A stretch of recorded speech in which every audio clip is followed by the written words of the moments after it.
चलिए दोस्तों, आज हम कक्षा 7 विषय गणित, ठीक है, और प्रश्नावली 13 इसमें घातांक और घात के बारे में जानेंगे। घातांक किसे कहते हैं और घात ये किसे कहते हैं। देखिए, समझने का प्रयास करेंगे। यदि मैं लिख दूं 2 की घात 5, 2 की घात 5, ठीक है, तो इसके अंदर आधार क्या है? आधार तो है 2 और घातांक क्या है? घातांक होगा 5। और इसको पढ़ेंगे क्या? इसको पढ़ेंगे 2 की घात 5, या हिंदी में लिख दूं इसको 2 की घात 5, ठीक है। इसी प्रकार यदि मैं लिख दूं 5 की घात 2, तो इसमें आधार क्या है? आधार तो होगा 5 और घातांक क्या है? घातांक है 2। इसको क्या पढ़ेंगे? 5 की घात 2, ठीक है। और जब घात 2 हो तो इसे क्या कहते हैं? 5 का वर्ग भी कहते हैं दोस्तों। 5 का वर्ग, ठीक है। इसी प्रकार यदि 3 की घात 3 हो तो इसमें आधार क्या है? आधार है 3 और घातांक भी क्या है? घातांक भी है। घातांक ये ऊपर वाला, ये घातांक है। घातांक क्या है? 3, ठीक है। और इसे क्या बोल सकते हैं? 3 की घात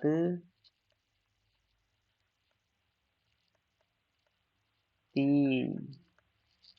और जब घात 3 हो ऊपर तो इसे 3 का घन भी कहते हैं। 3 का घन। आगे बात समझे और समझिए। यदि 5 की घात 3 हो तो इसमें आधार क्या है? 5 तो हो जाएगा आधार, सीधा लिख देता हूँ, ठीक है। और ये 3 क्या है? घातांक। और इसको क्या पढ़ेंगे? 5 की घात 3। और जब घात 3 हो तो इसे क्या कहेंगे? 5 का घन।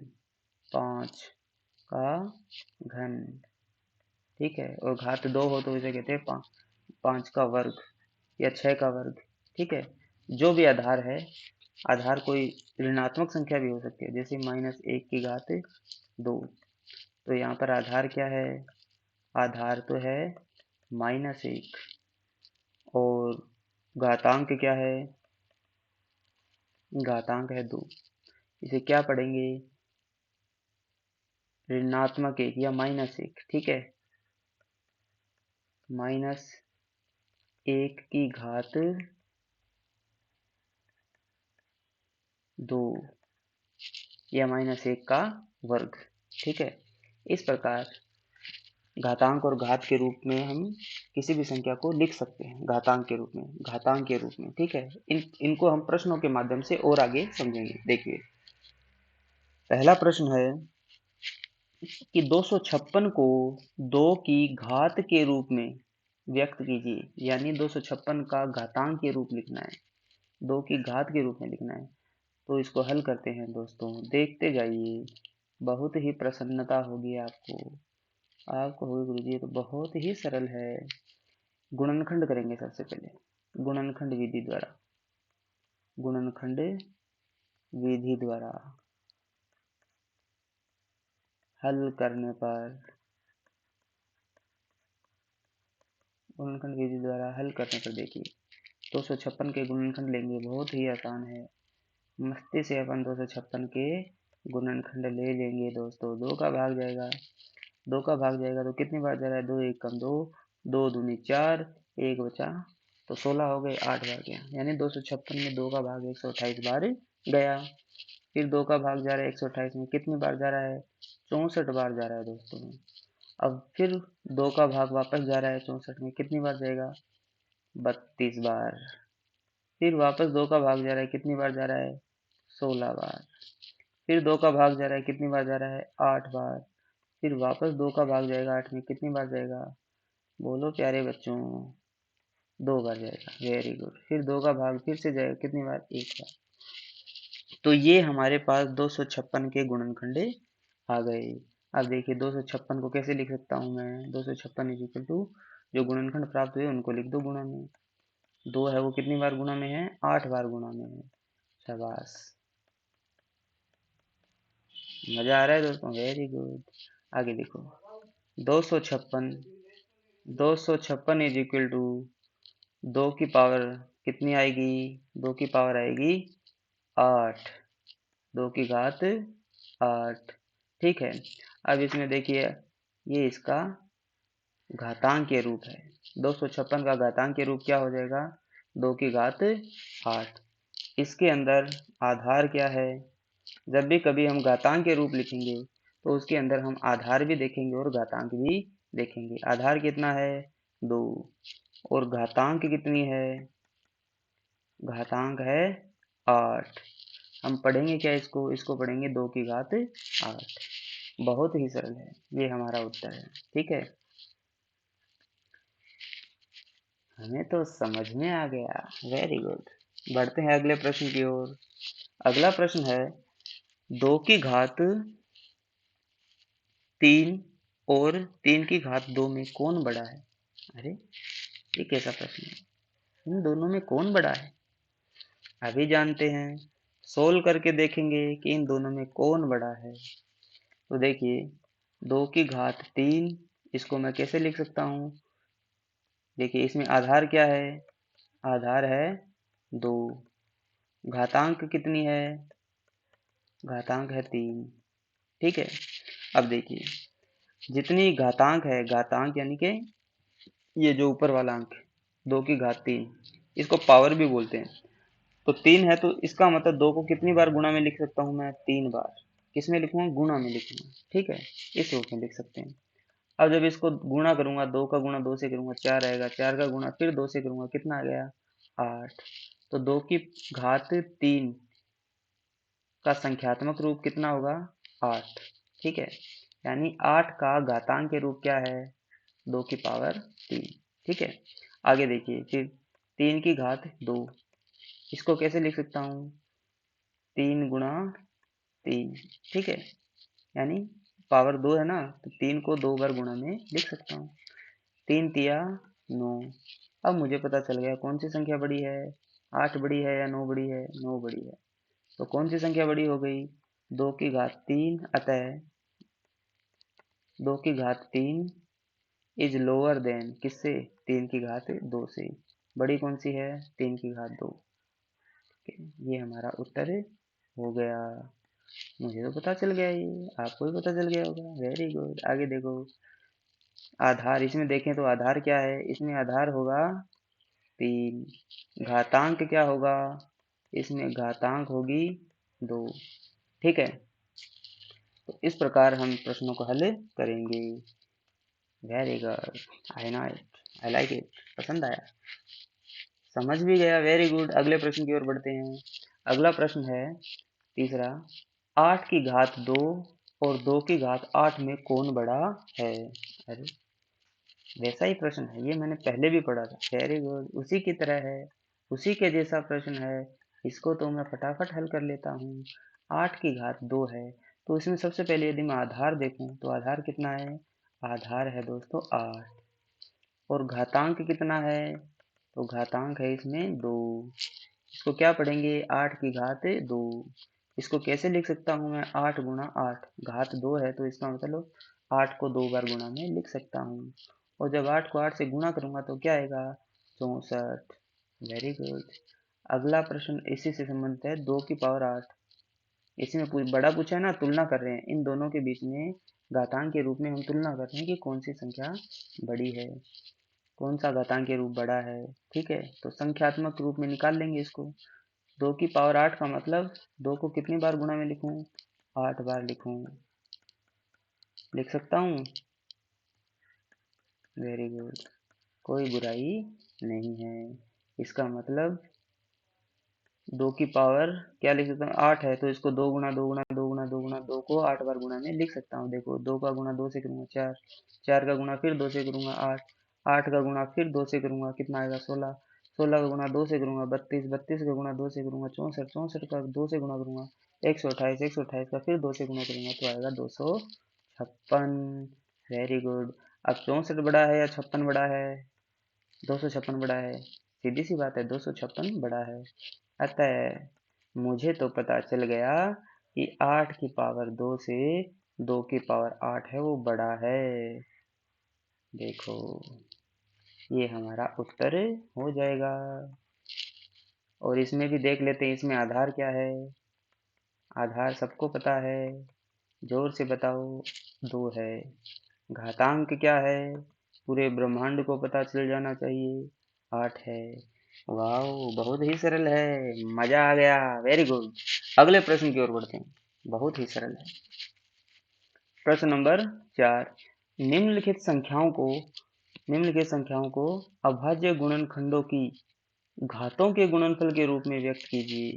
देखिए अभाज्य गुणनखंडों के घातों के गुणनफल के रूप में व्यक्त करते हैं, तो हम इसको पहले प्रश्न को हल करते हैं। देखिए